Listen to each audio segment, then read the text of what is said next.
Утро на телеканале «Россия» продолжают «Вести Чувашия». В студии Дарья Паскарюк. Здравствуйте. На календаре пятница, 8 октября.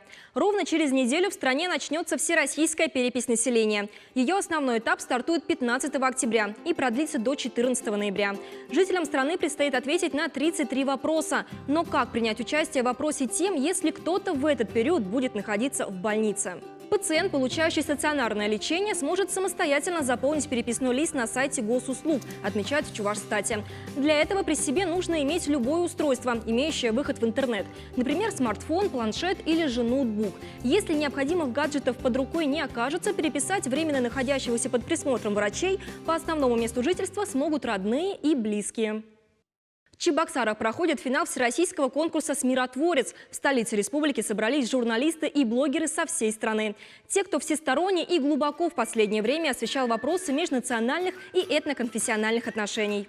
Я представляю телеканал «Мэтр», и у нас есть программа, которая называется «Этнокухня», где представители каждой из национальностей – это узбеки, татары, марийцы, русские, армяне, грузины. В общем, очень много людей рассказывают о том, как они готовят.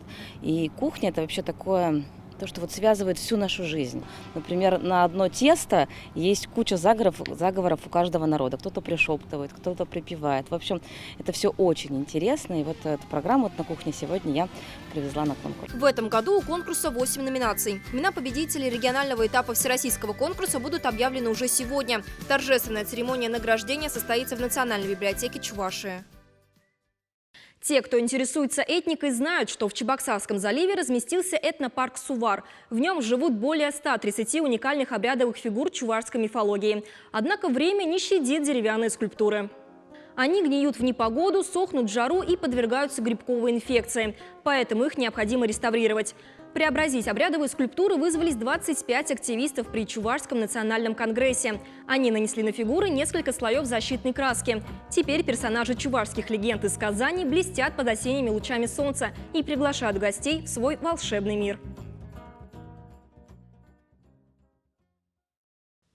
Обогатить словарный запас, улучшить дикцию и повысить уровень грамотности. Сегодня, в преддверии Всероссийского дня чтения, Чувашская республиканская детско-юношеская библиотека запускает акцию под названием «День чтения вслух».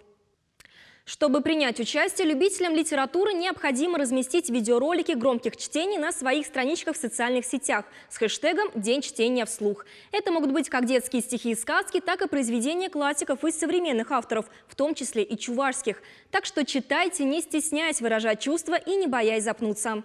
Пятница – время традиционной рубрики «Мобильный репортер». Одна из столичных дорог для двух водителей внезапно оказалась настоящим автодромом. Видимо, соревнуясь друг с другом, лихачи пошли на обгон впереди идущей машины. Причем один из гонщиков решил пренебречь правилами дорожного движения. За такой маневр с наездом на двойную сплошную водителю может грозить либо штраф в размере 5000 рублей, либо лишение прав на срок до полугода. В Чебоксарах видеорегистратор зафиксировал сразу два опасных пересечения пешеходного перехода. Сначала с тротуара по зебре на проезжую часть выехал мотоциклист. Позже, буквально за несколько секунд до красного, дорогу начала переходить женщина. Спешащей даме в красной куртке, можно сказать, повезло. Она вовремя отпрыгнула от машины. Таковы вести к этому часу. Желаю вам хорошего дня. Оставайтесь на телеканале «Россия».